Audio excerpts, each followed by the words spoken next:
दोस्तों, शुरू करते हैं आज की कहानी। मेरा नाम संदीप नेगी है। उम्र 32 साल। मैं उत्तराखंड फॉरेस्ट डिपार्टमेंट में रेंजर हूँ। पोस्टिंग है पौड़ी गढ़वाल के पास एक रेंज में, जिसका नाम मैं नहीं बता सकता। सरकारी नौकरी है साहब। 10 साल हो गए जंगल में। तेंदुआ, भालू, हाथी के सामने से निकला हूँ। डर कभी नहीं लगा, क्योंकि जंगल मेरा घर है, या कम से कम मैं यही मानता था। ये बात है मार्च 2024 की। सर्दियाँ खत्म हो रही थी। पहाड़ों में मौसम साफ था। दिन में धूप तेज और रात में हल्की ठंड। मेरे अंडर में 4 बीट गार्ड थे और हमारा काम था अवैध कटान को रोकना और टूरिस्ट को जंगल में अंदर जाने से रोकना। उसी महीने ऊपर से ऑर्डर आया कि रेंज के अंदर जो पुराने ब्रिटिश टाइम के गेस्ट हाउस हैं, उनकी लिस्ट बनाओ। कौन सी हालत में है, उन्हें रिपेयर करवाना है। हमारी रेंज में कुल 6 गेस्ट हाउस थे। एक 7वां भी था, गेस्ट हाउस नंबर 7। फाइल में नाम था, पर वो इस्तेमाल में नहीं था। पिछले 15 साल से बंद। ऑफिशियल वजह थी कि रास्ता खराब है, लैंडस्लाइड में टूट गया। अनऑफिशियल वजह गार्ड लोग बताते नहीं थे, बस कहते थे साहब उधर कोई नहीं जाता। मैंने पूछा क्यों, तो बोलते थे बस नहीं जाते साहब। मुझे ये बात हजम नहीं हुई। मैं रेंजर हूं, डर के जंगल में नौकरी नहीं होती। मैंने डीएफओ साहब को बोला कि सर मैं चेक करके आऊँगा गेस्ट हाउस नंबर 7, हालत देख लूँगा। डीएफओ साहब चुप रहे, फिर बोले संदीप अकेले मत जाना, किसी को साथ ले लो, और हाँ शाम से पहले वापस आ जाना। उनकी आवाज़ में कुछ था, पर मैंने ज़्यादा ध्यान नहीं दिया।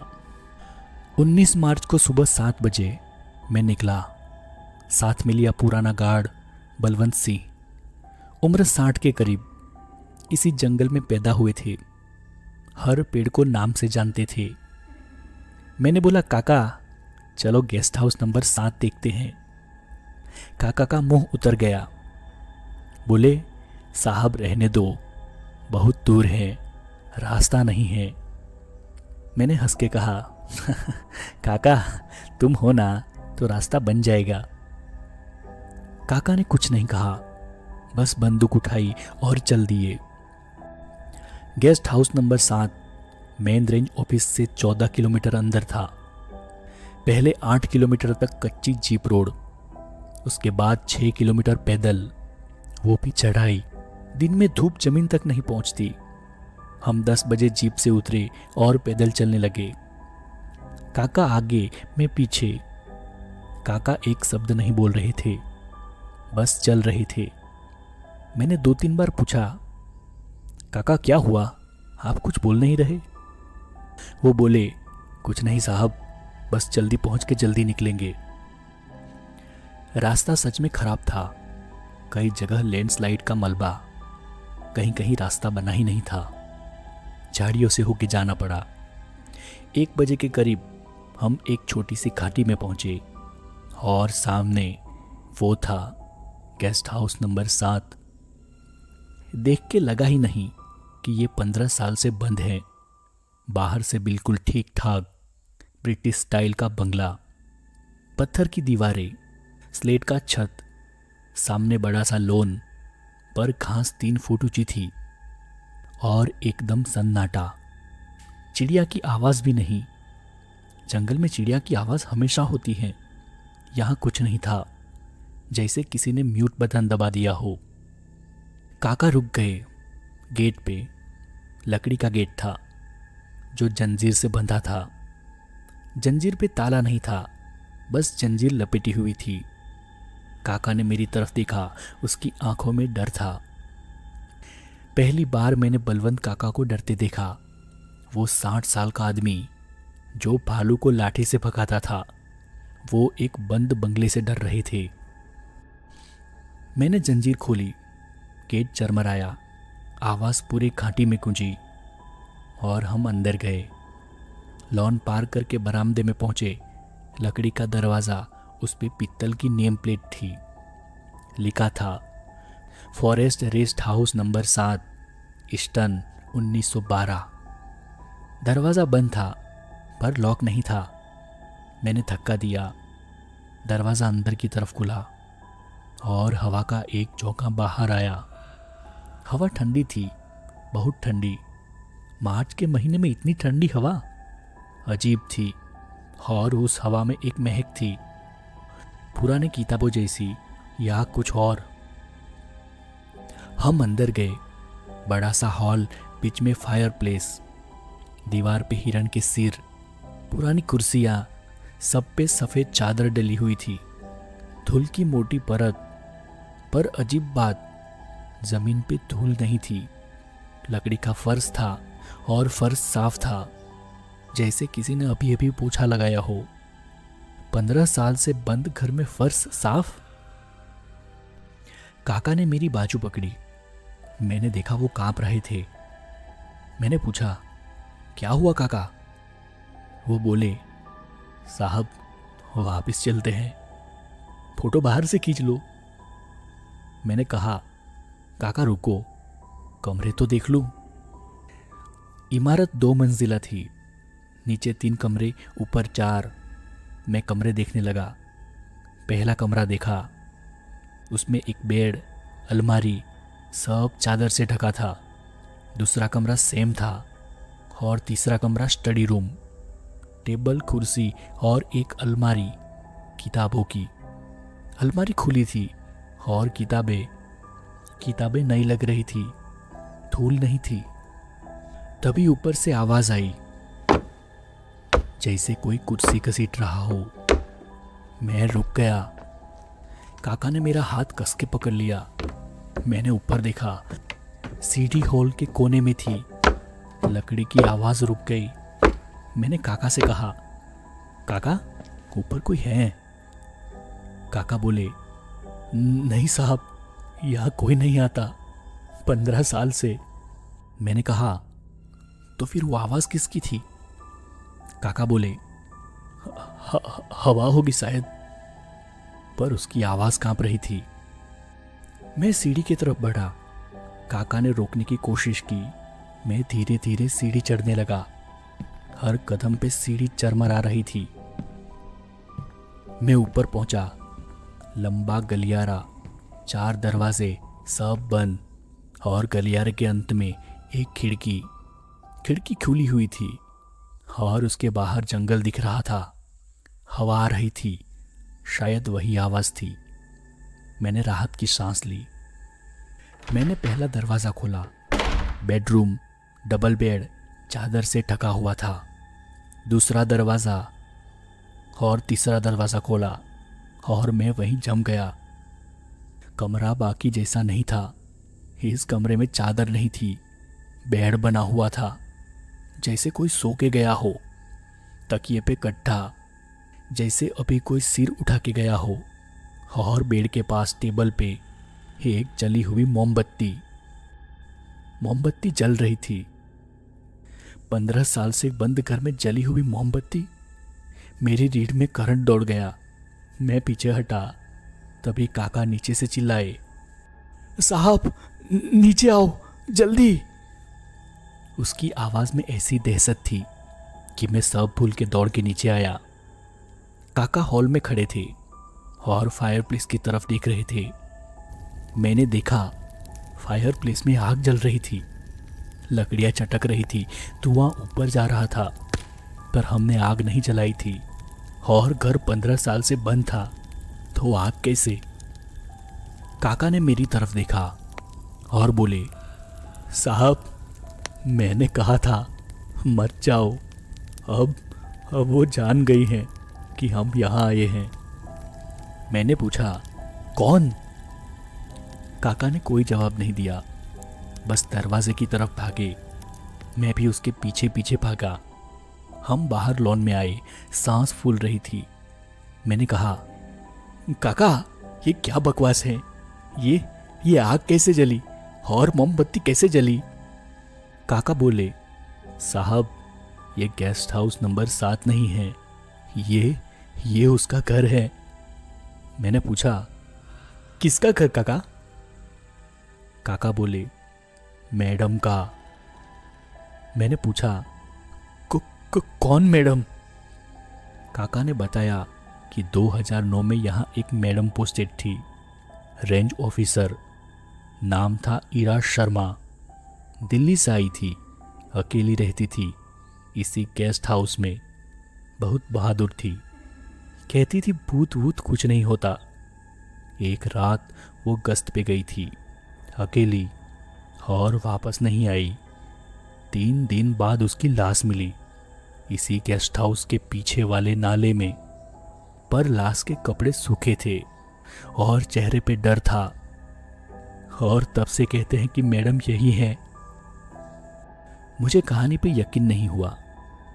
मैंने कहा, काका ये सब मन का वहम है, चलो वापस चलते हैं।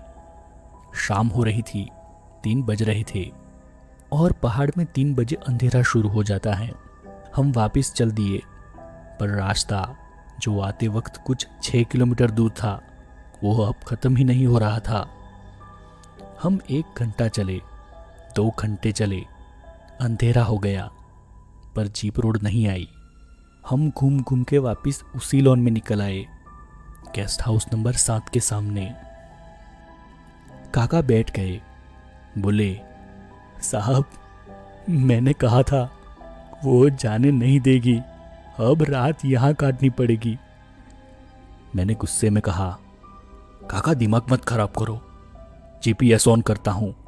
मैंने फ़ोन निकाला, जीपीएस लोकेशन दिखा रहा था गेस्ट हाउस नंबर 7, पर हम चल रहे थे, लोकेशन हिल भी नहीं रहा था, जैसे हम एक ही जगह पे घूम रहे हो।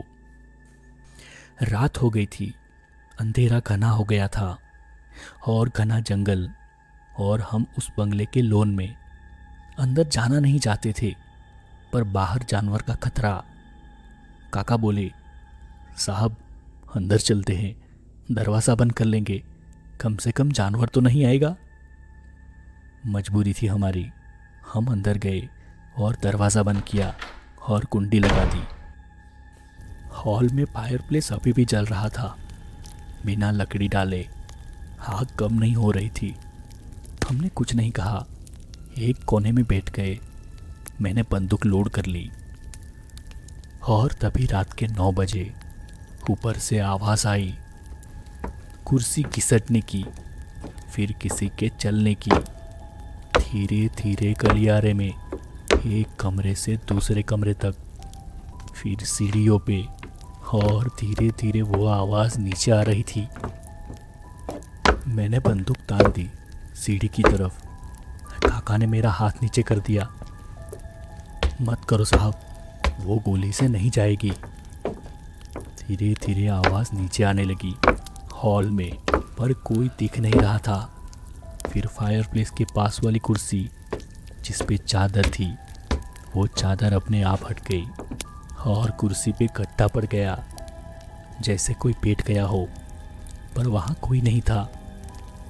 फिर हवा में एक आवाज़ आई, औरत की आवाज़, बहुत धीमी, बहुत थकी हुई। उसने कहा, कौन है इतनी रात को? रेंज ऑफिस से कोई आया है क्या? मेरी सांस रुक गई। काका ने आंखें बंद कर ली। वो आवाज़ अफसर वाली टोन थी, वही टोन जो हम मीटिंग में यूज़ करते हैं। मैंने हिम्मत करके बोला, कौन? आवाज़ फिर से आई, मैं ईरा, रेंज ऑफिसर। आप लोग नए हो, मुझे रिपोर्ट देनी है। डीएफओ साहब कहाँ है? काका फुसफुसाए, साहब मत बोलो, मत बोलो। पर मैं रेंजर हूँ। मैं बोला, मैडम, ईरा मैडम, आप तो। उस आवाज़ ने काट दिया। मैं क्या? मैं ड्यूटी पे हूँ 2009 से। मेरी डिलीवर नहीं आई, मैं घर नहीं जा पाई। आप मेरी डिलीवर ऑर्डर लाए हो? मेरे रोंगटे खड़े हो गए। 2009 से? 15 साल। ये मर चुकी थी, पर इसको पता नहीं था या ये मान नहीं रही थी। काका रोने लगे, बोले, साहब मुझे माफ कर दो, मैं क्यों आया यहाँ। तभी ऊपर वाले कमरे से, वही कमरा जहाँ मोमबत्ती थी, वहाँ दरवाज़ा खुला और एक परछाई दिखी। परछाई औरत की थी, बाल बंधे हुए, खाकी वर्दी, पीठ हमारी तरफ। वो धीरे धीरे सीढ़ी से नीचे आने लगी। हम दोनों दीवार से चिपक गए। वो नीचे आई। फायरप्लेस की रोशनी में उसका चेहरा दिखा, जवान चेहरा, 30-32 साल, आंख के नीचे गहरे गड्ढे, जैसे महीनों से सोई नहीं हो। उसने हमें देखा और स्माइल दी, नॉर्मल स्माइल, जैसे कलीग को देख के देते हैं। उसने कहा, अरे आप लोग थक गए होंगे, चाय पियोगे? मैं बनाती हूँ, पर चीनी खत्म है, स्टोर से मंगवानी पड़ेगी। वो किचन की तरफ जाने लगी। हम हिले नहीं। वो किचन में गई। बर्तन की आवाज़ आई, कप रखने की, जैसे सच में चाय बना रही हो। काका ने मेरा हाथ पकड़ा और इशारा किया, भागो। हमने धीरे से कुंडी खोली, दरवाज़ा खोला और बाहर की तरफ दौड़ लगा दी। हम गिरते पड़ते भाग रहे थे। पीछे से आवाज़ आई, इस बार चीख, दर्द भरी और गुस्से वाली। कहाँ जा रहे हो ड्यूटी छोड़ के? रिलीविंग ऑर्डर, मेरा ऑर्डर कहाँ है? मुझे घर जाना है। हम नहीं रुके, भागते रहे, पता नहीं कितनी देर। घंटे भर बाद हम मेन रोड पर गिर पड़े। एक ट्रक वाले ने लिफ्ट दी। हम रेंज ऑफिस पहुंचे। सुबह के 4 बज रहे थे। डीएफओ साहब को सब बताया। वो चुप रहे, फिर बोले, संदीप, मैंने मना किया था। फिर उन्होंने दराज खोली, एक फाइल निकाली, 2009 की, ईरा शर्मा की फाइल। उस पे लाल पेन से लिखा था, मिसिंग केस क्लोज। और फाइल के अंदर एक रिलीविंग ऑर्डर था, जिस पे साइन नहीं था। डीएफओ साहब बोले, ये ऑर्डर उस रात टाइप हुआ था, पर साइन करने से पहले ही वो लापता हो गई, तो ऑर्डर जारी ही नहीं हुआ। टेक्निकली वो अभी भी ड्यूटी पे हैं। ये सुन के मैं सन्न रह गया। तो वो भूत नहीं थी, वो एक सरकारी अफसर थी, जिसकी ड्यूटी ख़त्म नहीं हुई, जिसको रिलीव नहीं किया गया, और वो अपने घर नहीं जा पाई। अगले दिन मैंने वीआरएस के लिए अप्लाई कर दिया। काका ने भी नौकरी छोड़ दी। गेस्ट हाउस नंबर 7 वो अभी भी वही है, फाइल में बंद, पर मुझे पता है वहाँ हर रात फायरप्लेस जलता है, मोमबत्ती जलती हैं, और ईरा मैडम वो अपनी रिलीविंग का इंतज़ार कर रही हैं। तो दोस्तों, ये थी संदीप की कहानी। अगर आपको स्टोरी पसंद आई तो इसे लाइक करना और कमेंट में बताना, क्या आप ईरा मैडम को रिलीव करने जाओगे? मैं राज मिलता हूँ अगली कहानी में। तब तक अपना ध्यान रखना।